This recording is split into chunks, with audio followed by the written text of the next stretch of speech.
Hari ini ada penetapan tersangka Sadar Gaji dan mungkin terkait apa atau itu. Baik, terima kasih rekan-rekan. Mohon izin hari ini atau malam ini penetapan VA sebagai tersangka pasti melewati tahap-tahap ya. Jadi tadi sekiranya jam 15.00 sudah diperiksa sebagai saksi. Kemarin sudah dipanggil bersurat auto sah kepada saudara VA untuk hadir ke Polres Metro Jakarta Selatan. Kemudian VA sudah diperiksa sebagai saksi dengan 53 pertanyaan lebih kurang ya, dengan lebih kurang juga 4 dan sampai 5 jam waktunya. Kemudian itu pun dengan selingan dengan istirahat tentunya. Lanjut penetapan saksi ke tersangka ya pada malam hari ini.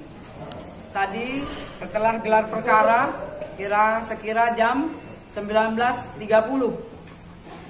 kemudian disaksikan oleh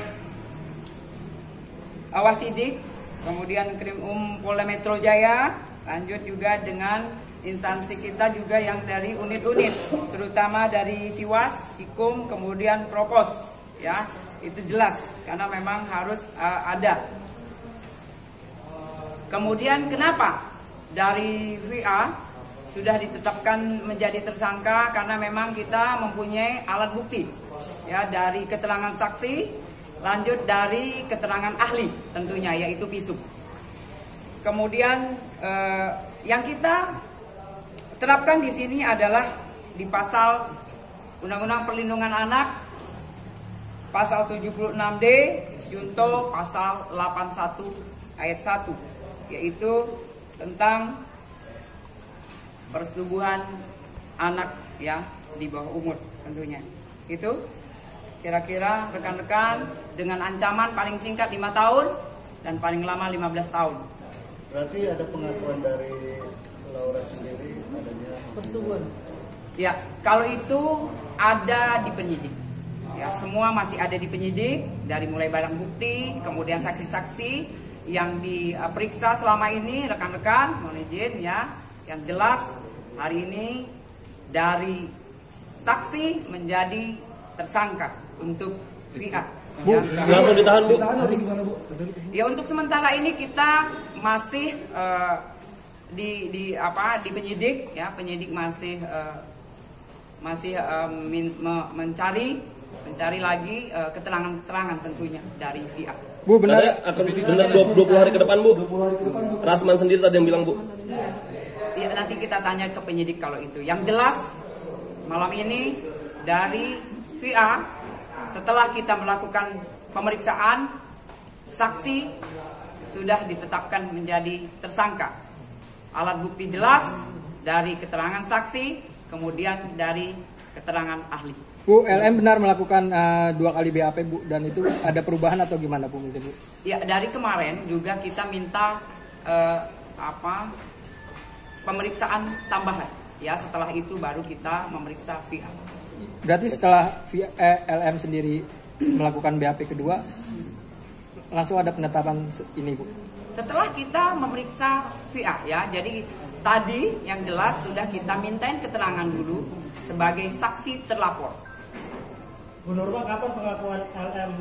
Sebelumnya kan sempat menolak dan membantah bahwa dia nggak ada kejadian yang dituduhkan. Kapan LM mengakui bahwa benar ada kejadian? Semua ya keterangan dari LM sudah di penyidik. Ya. Dan ini tadi handphone tadi. Asman juga sudah menyebutkan bahwa Fajar sudah tersangka dan ditahan. Seperti apa mungkin tanggapan Responnya mungkin sendiri? Terima kasih rekan-rekan semua. Jadi kalau saya selalu berdasarkan kepada hukum. Jadi yang bisa menjawab secara maksimal nanti secara data itu silakan tanya kepada Ibu Humas ya. Yang jelas kami mengucapkan banyak terima kasih untuk nanti saya memerlukan SP2AP. Jadi Taruh bang. buang.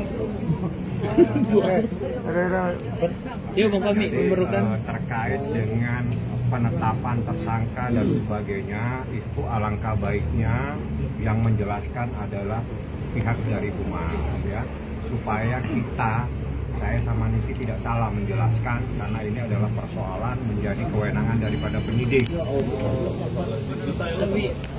Tapi secara pribadi Niki gimana tadi? Ya, itu yang lain-lain silakan tanya Niki, tapi soal penetapan dan sebagainya alangkah baiknya tanya langsung kepada Ibu Humas, ya. Siapa?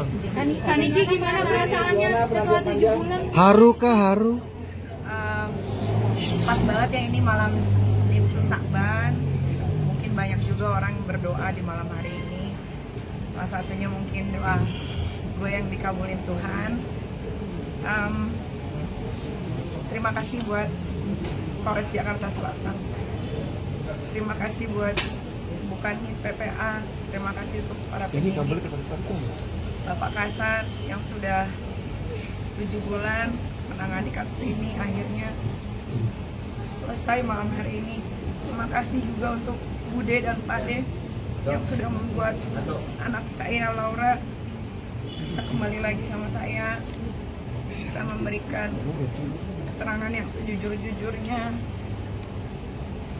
Terima kasih Bang Fahmi yang udah Niki anggap gue sebagai saya angkat Niki. Saya yatim piatu, saya udah nggak punya siapa-siapa. Jadi Bang Fahmi, Bude, Pade adalah orang-orang yang selalu saya repotkan belakangan ini. Terima kasih juga buat Dr. Oki, Pak Il, Zack, yang setiap hari selalu saya ganggu. 7 bulan bukan waktu yang sebentar. Saya sudah pernah bilang, apa yang saya bicarakan selalu fakta, tapi memang selalu tertunda oleh waktu. Hari ini bisa kalian saksikan sendiri perjuangan saya membela anak saya Laura, walaupun saya dicaci, saya dimaki karena gak becus mengurus anak. Tapi hari ini sudah dibuktikan bahwa apa yang saya bilang itu semua benar. Saya cuma berharap setelah ini saya minta sekali sama orang-orang yang pernah memposting saya Laura, tolong dihapus, karena Laura sudah punya kehidupan yang baru sekarang. Biar dia menjalani kehidupan yang barunya selayaknya anak-anak yang lain. Terima kasih juga untuk Laura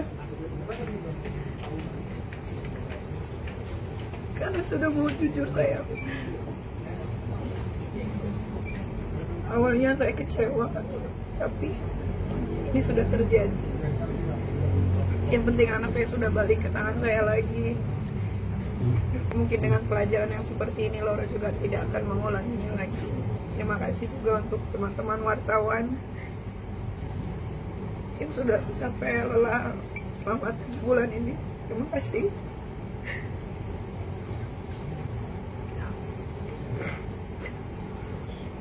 Itu aja. Kak Niki, rencananya Laura akan kembali ke rumah itu kapan ya Kak Niki?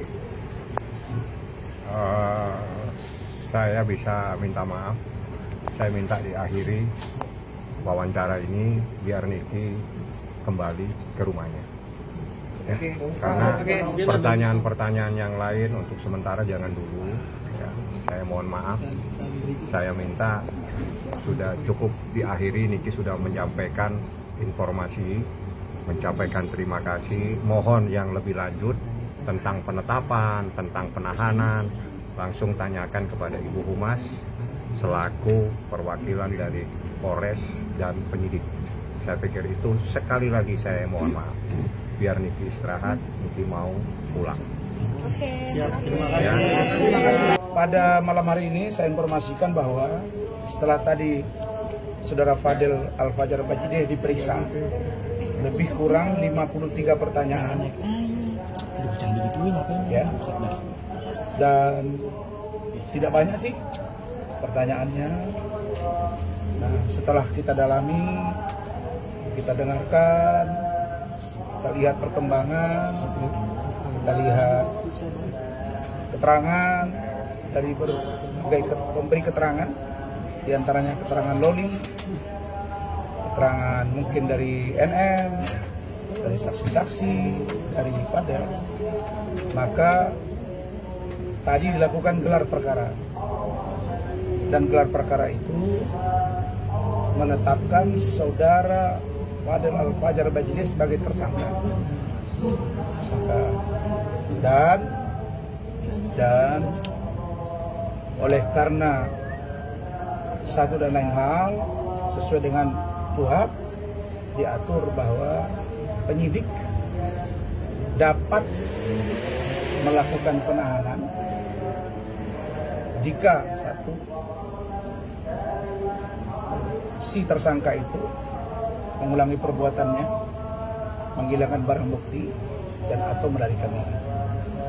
Nah, terlepas dari ini kasus anak di bawah umur, maka tadi penyidik memberitahu ke saya bahwa saudara Fadel dilakukan penahanan untuk 20 hari ke depan.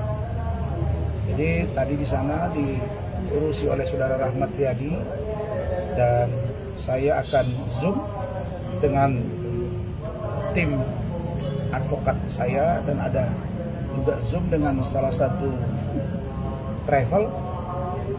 Maka saya menyatakan, pertama, karena kami belum mendengar keterangan ini secara utuh, karena ada informasi yang kelihatannya berubah dari saudara Laura Meizani Mawardi alias Loli dari keterangan-keterangan sebelumnya.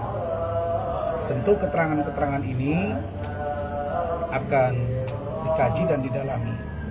Nah, karena itulah maka kami akan tetap melakukan upaya hukum. Misalnya upaya hukum lain, apakah dalam bentuk pra peradilan, apakah nanti menunggu di proses persidangan, itu saya serahkan sepenuhnya kepada keluarga. Tentang saya banyak yang WA, saya jawab ya satu aja. Besok saya ulangi, besok saya dipanggil DPN Paradiber 1 di PIK, nanti saya kirim alamatnya, Anda datang. Tapi satu saja poinnya, bahwa PT Pengadilan Tinggi tidak berwenang membekukan apalagi mencabut berita acara sumpah. Dan itu sudah diudas juga oleh Bung Harwanto. Itu Pengadilan Tinggi itu hanya menjadi saksi dan tempat di mana orang bersumpah. Jadi yang berhak itu adalah organisasi advokat, apalagi sudah berbeda dari yang real KAI dengan HABI. Bagaimana proses di dalam pembuatan berita acara sumpah saya di PT? Saya kan mendaftar sesuai dengan aturan yang mereka buat. Ketika dinyatakan selesai verifikasi, maka saya mengikutinya. Jadi tidak ada yang apalagi sudah dihentikan laporan itu dan tidak ada yang disalahgunakan. Jadi saya pikir itu surat keterangan sudah ada di saya, sudah pernyataan lengkap. Nah, jadi terkait saya bisa beracara atau tidak, ya saya tetap beracara, tidak ada masalah di situ. Kenapa? Karena itu nanti akan terjawab dengan sendirinya oleh dengan pendapat hukum, dengan organisasi saya dan lain-lain. Coba kalian lihat bahwa organisasi advokat lah yang berwenang membuat seseorang itu beracara atau tidak. Contoh, Hotman Paris dijatuhi 3 bulan sanksi, tapi dia keluar dari situ. Nah, jadi ini bukan sesuatu yang menurut saya kiamat. Cuma saya menyerahkan sepenuhnya kepada organisasi saya, dan saya berterima kasih dengan banyaknya dukungan. Biarkan saja ini dibaca, diikuti, dan dijawab oleh masyarakat luas. Saya kira itu. Bang, berarti bisa dibilang mundur ya Bang? Jadi pengacaranya Fadel Bang. Bang, berarti bisa dibilang mundur ya Bang jadi pengacara Fadel ya Bang? Bang, Bang Arman jadi mundur ya Bang ya? Setelah Fadel ditetapkan tersangka, ada yang disampaikan nggak Bang? Apa yang disampaikan Fadel Bang? setelah resmi tersangka, abang bakal mundur nggak bang? Bang, apa yang disampaikan Fadel bang? Apa yang disampaikan Fadel setelah tersangka bang ke abang bang? Abang kecewa nggak bang? Mendampingi Fadel merasa gagal nggak? Merasa sia-sia nggak sih bang? Abang dari awal percaya diri Fadel bakal bebas, tapi akhirnya jadi tersangka. Abang merasa gagal nggak? Dengarin baik-baik. Saya 7 bulan, ingat ya, 7 bulan melakukan pembelaan hukum dan dia aman. Tapi satu yang saya beritahu Fadel, kalau keterangan besok berbeda dari Loli, itu akan sangat berbahaya buat kamu. Nah, Loli memberikan keterangan yang berbeda. Terus saya mau buat apa? Bang, kenapa itu Karena bisa itu bang? anak di bawah umur, saya tidak tahu. Berarti dia sudah membuka hal yang berbeda. Pertanyaannya, apakah ini dapat kita terima atau tidak seutuhnya? Kenapa dia berubah? Nanti kita lihat di proses persidangan. Abang setelah ditetapkan tersangka, Fadel bilang apa? Satu-satu, saya sudah sangat berprestasi membantu dia, dan saya tetap akan bantu dia. Kami tidak mengundurkan diri. Tadi rapat dengan Rahmat dengan tim. Kenapa? Karena kita mau tahu kenapa Loli begitu. Tapi supaya kalian ingat ya, dalam semua keterangan terbaru itulah yang dipegang. Gitu. Bang, ada yang disampaikan Loli yang berubah sampai akhirnya Fadel jadi tersangka. Bang, reaksi Fadel sendiri gimana bang? Fadel bang setelah jadi tersangka. Bang, reaksi deh bang. Reaksi Fadel bang. Bang, reaksi Fadel bang. Reaksinya Fadel gimana bang awal mula bang? Kan, saya ingat ya, kan Fadel selama ini memberi keterangan tidak pernah sesuai yang dituduhkan. Dan itu juga lah keterangan Loli. Nah, ketika Loli bercerita kepada saya pun mengatakan tidak ada yang namanya hamil, yang namanya hubungan badan. Nah, mungkin dia memberi keterangan di sana, mungkin ya berbeda, sehingga penyidik melihat bahwa ini adalah fakta. Nah, memang pertanyaan dari awal sudah saya lihat tadi memang mengkerucut kepada hal-hal yang menurut saya sangat sensitif. Maka saya tadi sebelum saya beritahu dia tersangka dan dia ditahan, saya tanya di depan keluarganya. Saya bilang, kamu bicara yang jujur, ada tidak? Dia jawab tidak. Nah, kalau memang tidak, ya sudah. Kalau Loli mengatakan misalnya ada, ya kita uji di sana. Kan itu saja pembuktian. Abang, apa yang disampaikan Fadel setelah ditetapkan jadi tersangka ini bang? Ada reaksinya gimana ke abang? Mengatakan dengan sangat tenang, dia bilang, oke om, kalau memang saya tersangka dan saya ditahan, kasih saya waktu merokok sebentar. Udah, dia lagi merokok.